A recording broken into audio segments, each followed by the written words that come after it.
and we're going to be talking movies. There's a fabulous new Christian movie about to be available.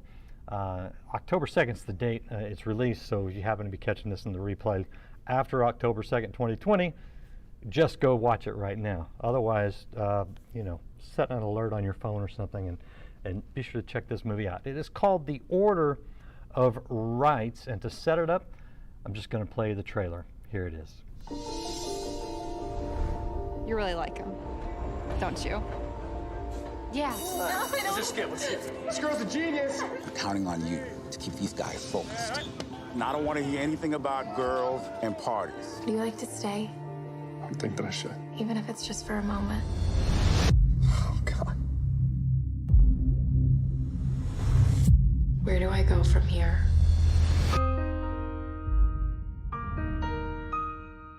I really messed up. No matter what decision Emma makes, your life will have been affected. You might have to forego playing college football. Don't let him tell you what to do. This is your decision. Maybe we should think about getting married. There is another choice. It's a baby, Em. And you said you would support me. I do support you, but I can't condone murder. Don't you tell me what I can and can't do with my body. How important is the life of your child? Let's do this, Mr. Forsett.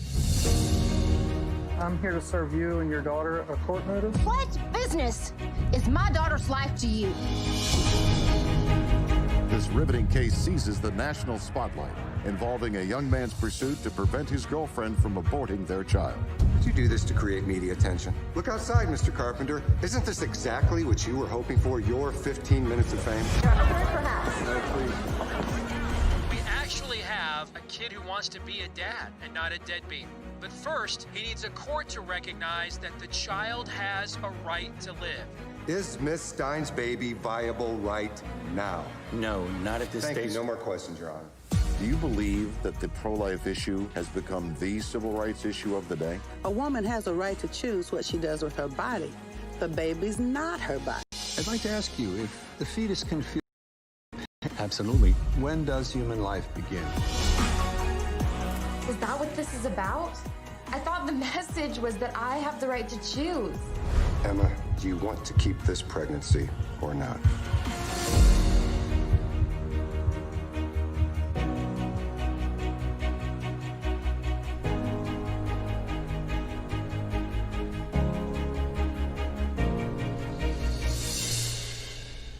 There you go, The Order of Rights, October 2nd. So either get ready for it or go watch it now, depending on when you're watching this right here. And I have the two leads in that movie. The couple you saw struggling over that difficult decision. Ben Davies and Elle Roberts are with me right now. And I'll give you a little background real quick so you don't have to go, where did I see them? I'll tell you where you've seen them.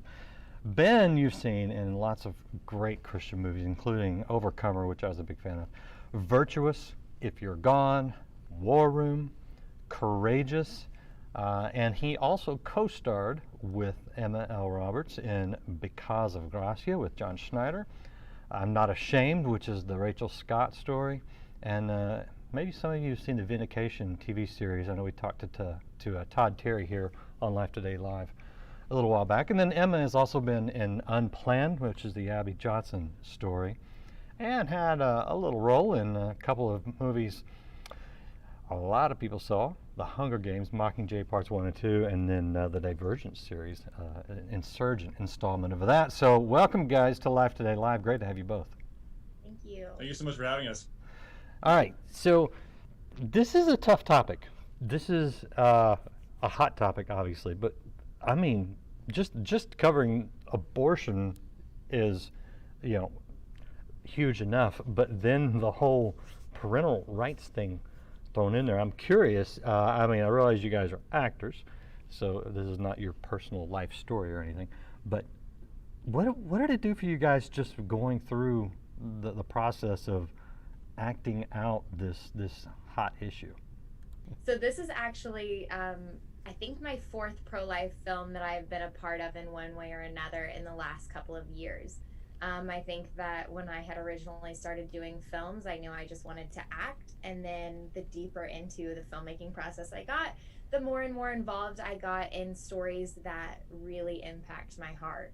I think that specifically with this film and the fight for life,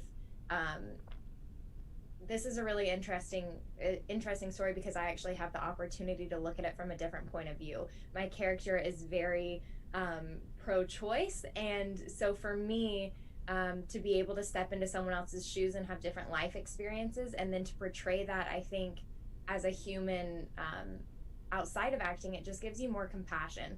You know, it makes you look at a situation and say, well, instead of telling them why I think this is wrong, maybe I should look at why I think they think this is a good idea, or maybe to see where they're lacking in a certain area that maybe we could support them better. So I think that this film specifically is a really good example of looking at both sides of it, and I think that that's really, really a cool opportunity anytime you have a story to tell in that. I actually think that's very cool because you know, Christians are portrayed, and sometimes they act extremely intolerant and uncaring towards young women who are in this situation, and when they have been raised to believe that it's not really a life in there, you know, you can see why that abortion would be just a procedure to them. So, yeah, address that. I just think that when you're deceived, you don't realize that you're deceived. I think that a lot of the times there are situations that you're put in, and you do the best that you can with the knowledge that you have. I think actually Abby Johnson is a really great example of that, of being in a situation and doing what you believe is right, but then when you know better, you do better. And so I think moving forward and not holding that against these women that are going through this and are facing something that no one wants to have to face, especially with added pressures of feeling like you're making the wrong decision or not being supported. Yeah. Okay. Now, Ben, from your perspective, this film does take a real good look at the father's responsibility and role and rights, because we think of this as a woman's issue, but you know, it takes two to tango, right? Yeah, there's always two people involved in these situations, and obviously one has been kind of pushed to the wayside. Even giving your opinion or trying to fight for the right and the life of your child is seen as something terrible and patriarchal, and is frowned upon in almost every single TV and movie that you watch, especially in our political sphere right now. That is a very, very, very big issue. And yeah, it was, for me as an actor, like getting into any of these projects, you want to tell a story that you care about, that you genuinely believe in, especially when it is, you know, a hot button issue like abortion. You want to make sure that it is something that you believe in, and a hill to die on potentially, because there are so many people that will turn their backs on you and point their finger at you, especially in an industry that is so subjective like acting. It only takes one person not liking one thing about you for you not to get the role. There's a lot of hurdles to jump over to get these roles. So I know a lot of people were shying away from projects like this, but as Emma said, this is a very important subject, and to be able to tell it in a movie that is up there forever, that people can experience and see both sides of it, it was a great opportunity. Yeah, I mean, is this career suicide for both of you? Oh yeah, I'm done. This is it. This is the last one. I'm telling you what, you really do have to look at like all films that you do, and especially, you know, like Ben was saying, in a film like this that is so relevant in today's topics, you really have to kind of give your career to God and be like, if this is the last film I do, that's enough. And that's where I stand in a lot of the films. And I know that with just the conversations I've had with Ben, and that we've been on a lot of these journeys together, you know, like we've experienced all kinds of different films and having to believe in certain things and knowing that is what you believe in and not just something that you're portraying on camera. So yeah, it's interesting. Well, I mean, that takes it to a whole different level, because this is not, you know, a secular, or no, I hate the term almost, but any other movie star can make a really terrible movie and get over it just by making another good movie. But you do a movie like this, you won't be asked by an awful lot of people in the business to be a part of their projects. Because it's not an attack on your skill or your quality. It's an attack on your character if you're part of this, because by default you want women to be shackled to the kitchen and forced to bear children, and like all these kind of crazy stereotypes they throw at you, just because you are trying to save the life of this precious individual that has rights, that has value, that is a gift from God.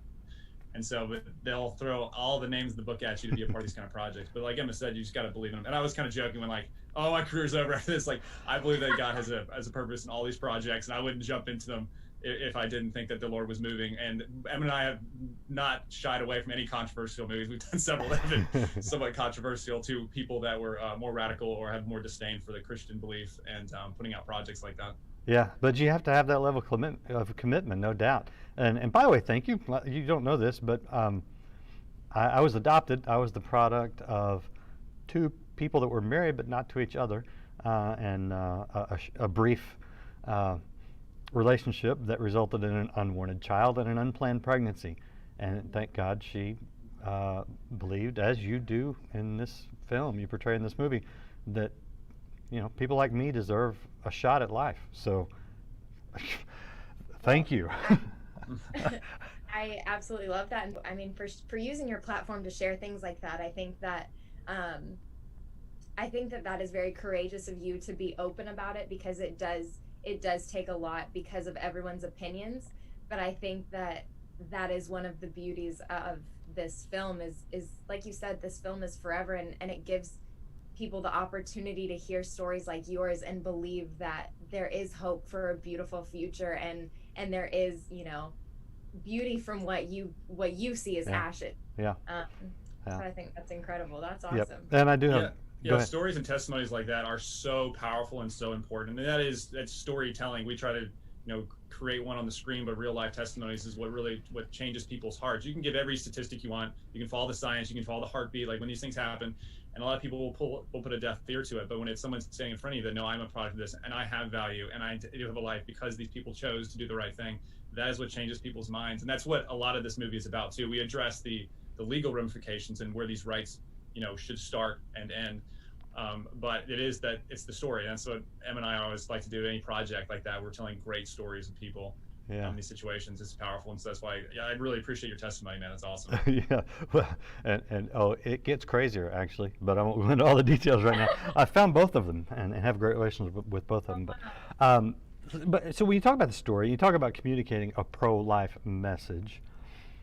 I obviously I think that this is a great way to do it through film and through testimonies. How important do you think it is that we find those ways to sway people's hearts and minds, without standing on a sidewalk screaming at them that they're murderers? Yeah, I mean, it's so much more receptive like that in a story, because it's a universal language. You don't have to, when you see these characters, you can't help but care for them, because you see, oh, I was similar in this way, but I've experienced something like this, and be able to show it like they're in a story form. I think that's so much easier for people to receive. And it's much better, I think, than walking around with picket signs, even though like there's many ways to bring awareness and to help move this issue along, to be more pro-life, to protect the most vulnerable among us, which is unborn children. There's many ways to do it, but I think the movies and the stories are so powerful because they reach so many people at once, and it really is it is a universal language. You can't not having a nice romance or a great story that's compelling. No matter your age or demographic, you can latch on to that and you can take the information from it. So I think it's huge. I'm so thankful that there's been more projects like this that have been successful, that people have gone out to support, and because people have gone out to support them, we've been able to continue to make projects like these. So I think this is great. I think it's a great way to do it. We have a very, very unique job where our job is actually to make people's guards come down. And that's one of the beautiful things about storytelling, is that when you go into these movies, you don't even realize the things that you're taking in and the way that hearts are being changed and minds are being changed. And of course, we didn't make this film to be like, we're right and you're wrong or anything like that. We really did it because we want to start a dialogue. We want people to be able to come forward and say, I had an abortion this many years ago, and hopefully they find hope and healing in that. When you see this, especially in a courtroom setting, courtrooms in the way that I've always perceived them are very, very much straightforward, and it does make the emotion kind of take a step back and look at it from a very factual point. And I think that, how many people can say that, like, I watched this or I heard this and it changed my heart. And that's cool. That's what art does. So, okay, so you were in the Abby Johnson story. You were in Unplanned. Have you heard some of those stories after people saw that movie? Man, well, I don't know why. I'm like, whew, I have heard a lot of those stories. And I think that the best part is that a lot of those women have confided in me, whether it be over social media or attending the March for Life or anything like that. They come to you with these heavy burdens, but you get to relate to them because I haven't experienced this, you know, like I haven't experienced some of the things that these people in films experience, but the women come to me and they can relate because of what they've seen in the movie. And that is, it really does change your life. It gives you a bigger purpose for sure. I'm guessing that there are some children that are alive because their mothers saw you in that movie. You know, we will never be able to know the impact that these films have, and to be very honest with you, I mean, I don't know about Ben, but you know, social media is a crazy thing to have right now, especially in a time of these films. I get messages even since just promoting Order of Rights, and at this point I am more familiar with it, but the choice words that people will send you on social media are nothing compared to the women that will come and tell you the stories of, I experienced this and now I've devoted my life to mentoring other women that are going through this or supporting other people, and wow, it's awesome. Wow. Yeah. Okay. That is so cool. It just doesn't occur to us when we watch a movie and then realize that it is ministry. It is flat out ministry. So I want to shift gears a little bit and talk about the career side of it, or the acting side of it. Just get a little bit behind the set for those who are watching because they love movies. What's it like to be on a film set? How do you describe that? It's a small high pressured city, and everyone has their own tasks, these own little like shops and villages, and everyone has their own team and their squad. It's a very different experience depending on where you are in the set. If you're an actor or actress, it depends on your day, because that day you may be dying or holding a child or something like that, or you'd be having a happy romantic. It is such an emotional roller coaster for like 3 weeks, because every day is so different and it's so high pressure, and there's so many teams working together. It's so much fun. It's like the most exhausting days of your life, but also the most rewarding. So it's really a fun experience, and that you can't really get that anywhere else. At least I don't know if Emma's. No, I was gonna say, I really, though, it's like summer camp. Like it is a high, fast-paced, like Ben was saying, a city, which I've never thought about it like that, but it really is. Everyone has their job. They're trying to get it done, but especially with the actors, you are in such an emotional state and so vulnerable for so long and in front of so many people that it takes good people around you to help carry you through the process. But as Ben and I have said, we've known each other for probably closer to 10 years, if not more than that. Wow. Like it's been a long time, and it's just things that you experience, like just so many big life events, all from meeting on a film set, and then you have these lifelong friends. Yeah, and you got more than a lifelong friend out of one of these movies. I told me there's some recent news with you. Yes. Yes, so I just recently got engaged. I feel so awkward, but I'm very excited about it. So. Congratulations. Thank you. You got to tell them who too. Oh, I am engaged to Jared Lotes, who played Sean Carney in Unplanned. So we played Sean and Mary Lisa Carney, and now we are getting married. which is awesome. And the engagement may not have been planned according to the movie, but it looks like the rest of it will be nicely. So well done. Best part and worst part of being on a film set? Ooh, Ben. Ooh, that's a hard question. The worst part. I'll tell you exactly what the worst part is. It looks great on camera. The wind blowing, the grass whipping, they'll blow a little dandelion in front of you, and it's always like 110 degrees outside with no cover, like sweating. Then they'll spray like the makeup stuff on you so you don't sweat, and you're just miserable wearing full clothes because it's supposed to be winter, but you're filming in the summer. It's shooting outdoors when you're not supposed to, because they had to make it look good. That is by far the worst. Like I've had some ones like Courageous, the shootout scene on that street. It was probably 110 degrees in like deep woods, Georgia. And the glass that they threw on us was actually sugar, and it's melting on us. And the cameras are shutting down. They have ice pads on the cameras, and the rubber soles of our feet started melting the glue. So they were coming off the tennis shoes, the feel of tennis shoes. That was the worst. Sorry, I went on a tangent on that.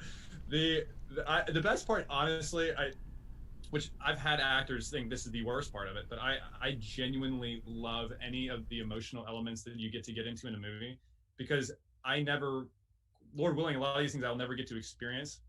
Some of the things I've acted on camera, for instance, like some of the really tragic moments, but to tap into that in a small way is such an incredible experience to me, to be able to put myself in a situation. If I get like a small taste of what this amazing person was, or this amazing story of what this experience would be like, being able to experience that, to me, is my favorite part of acting.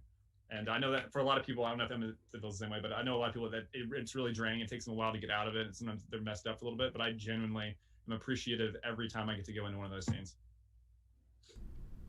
Emma? I feel like I was gonna say my favorite part was crafty, but then Ben went really like deep into it, so I don't say that like craft services is my favorite part of acting. Yeah, that's the food. For people that don't know, the craft services is the food, it's right? Amazing. I actually do think one of my favorite parts of acting, though, truly is most of the characters that I play are characters that are not like me at all. And so I think having that insight into other people's lives, I think, like I said earlier, is just, it really changes the way you are as a person in a good way, because it's hard to be mad in a lot of situations because all you can think about is what is going through the other person's head that would make them be this way, in a good way, not in an unhealthy people-pleasing way, but just being aware of the people around you and how to cultivate healthy relationships.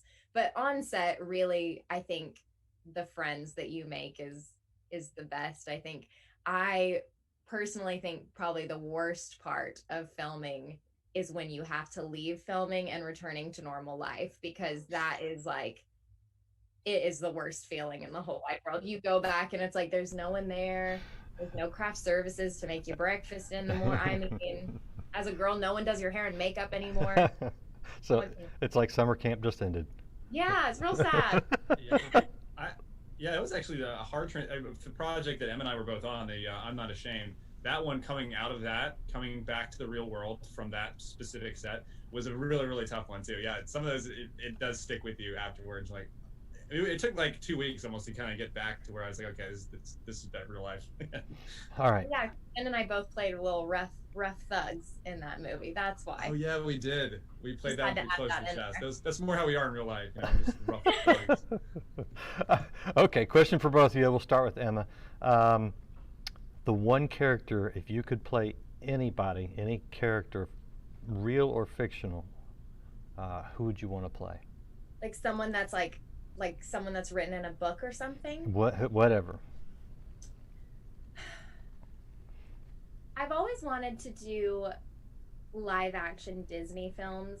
So for me, I would love to do like a live action Rapunzel, or I really was hoping for the live action Little Mermaid, but it's fine. I'm excited for who they cast. But I don't know. I will say that would be a fun one, but I love anything that is creative and different and something that I don't usually get to play. So usually if Helena Bonham Carter has done it, then I am like, I want that role. Oh, okay. Did you audition for, are they doing a live action Little Mermaid, I guess? Yes. And I don't know if I'm allowed to say that. Oh, okay. But okay. Dream. But you did audition. I don't know if I'm allowed to say that. Oh, that. you don't know if you're not? Okay. I did not ask that question, so I don't want to get anybody in trouble. I'm just wondering if they're going to be like the mermaids in Pirates of the Caribbean, because those were some cool mermaids. I mean, but that's what I'm saying. I'm like, anything that like Johnny Depp and Helena Bonham Carter have done are like dream roles. They are so out there, and it's like, that's incredible. No one is like that in real life. And then it's like, but they are. So that's what I want to do. All right, Ben, your dream character. I would like to play Alfred the Great or George Washington. There's actually the people don't know really who Alfred the Great was, but if you trace back to where, if there was a moment where God used an individual to establish Western civilization, it was Alpha the Great during the Viking raids. And it's a tremendous story, and historians even believe he was the first monogamous king. His relation with his wife, Queen Elswith, was a beautiful story. And it's also what they believed. Also, they made the stories of Robin Hood after him, because the kingdom was fallen, all hope was lost, and doing guerrilla warfare with these Vikings in the woods, saving these peasants, and ended up uniting England, establishing common law, and was the first idea of establishing to where you could empower. The only way to have a powerful country was to empower the individual. This is the first time that idea had ever come to fruition. And the way he did this was, if you even wanted to hold a shield in the front line of battle, you were required to learn how to read. And at the time, that was an extraordinarily ridiculous idea. Like, why did these peasants learn how to read? But that is the only way they could educate themselves to empower their own communities. And this was the start of Western civilization as we know it, and the story's not been told. So there is a yeah. So that's Do we make a mental note of how I just said I want to be a Disney princess, and Ben said that he wanted to be the historical God blessed human, and I'm like, I want to be a Disney princess. I thought you were gonna say Tinkerbell. When you said Disney, I was like, oh, you're Tinkerbell. I can totally see that. What? Yeah, I'm Julia Roberts, just younger. Yeah. So I will say, Ben, your movie sounds very expensive with very complex sets. So good luck with that Time one. period pieces are very expensive. I know. That's Yes, true. I It's know. ambitious. It's an ambitious dream. All right. All right. So I'm going to show people the website for the upcoming film, The Order of Rights, out October 2nd. But I'm going to end with you guys, maybe some advice for some aspiring filmmakers or actors or whatever. But the website is orderofrightsmovie.com. And you can go check out the information, and if it's after October 2nd and you're watching this, you can find out where to see it. And if it's before, you can find out where to watch it when it comes out. So check out the website, orderofrightsmovie.com. And now for those who are like, oh, I want to do what they do, especially, you know what, I will say this, because I studied film back in the last century, literally, and it was a hard thing to crack. I have friends in Hollywood, and it was a very, very difficult path for them. The world has completely changed with the way movies are made, with the way they're viewed, and it's really opened up a lot of great opportunities, especially for smaller market films, which Christian market films would be considered. But I'm just curious if you guys have anything based on your experience, because you've got some great experience, that you would tell people that are interested. I would say the first thing to do is put in the work. That's I get emails and messages about people all the time, like, hey, I want to give me this movie, I want to do this thing. You know, where do I submit my resume or headshot or whatever? And the first thing I ask is, have you done any classes? Have you like trained anywhere? And they're like, well, no, I just, I feel like I'm supposed to do this. And if you feel called, if you feel like the Lord is like, hey, I want you to do this, the first thing you should do is do everything you can to be great at that one thing. And so I would say plug in wherever you can locally in your community. There's always regional markets. Work with acting coaches there, work with agents there, build your resume, go to a bigger market, keep working your way up and put in the work. And I can, from my sports background, I can test that. It's all those little things that add up to making your performance what it needs to be when the gun goes off or when they call action. So I would encourage everyone, whether it's writing or acting or directing, to put in the work first and keep working your way up the ladder. You know what? I appreciate you saying that, because unfortunately, in the reputation for, and this is true, frankly, this is true for independent films, is that sometimes they can really be awful when it comes to the technical aspects of things, the writing, the directing, the acting. And you're right, it's because they haven't put in the work. So I really do appreciate you saying that, because that's really, if we want to be great, making great films as Christians, we need to be great at whatever function we have in the film, whether it's writing, acting, directing, building a set, whatever aspect. Strive for greatness and not stardom, right? Instant success. It does take work. Emma, any advice from you? I think that if you believe that this is something you want to do and you feel like you're called to it, God does not call you to a specific scale. God calls you to follow what he says.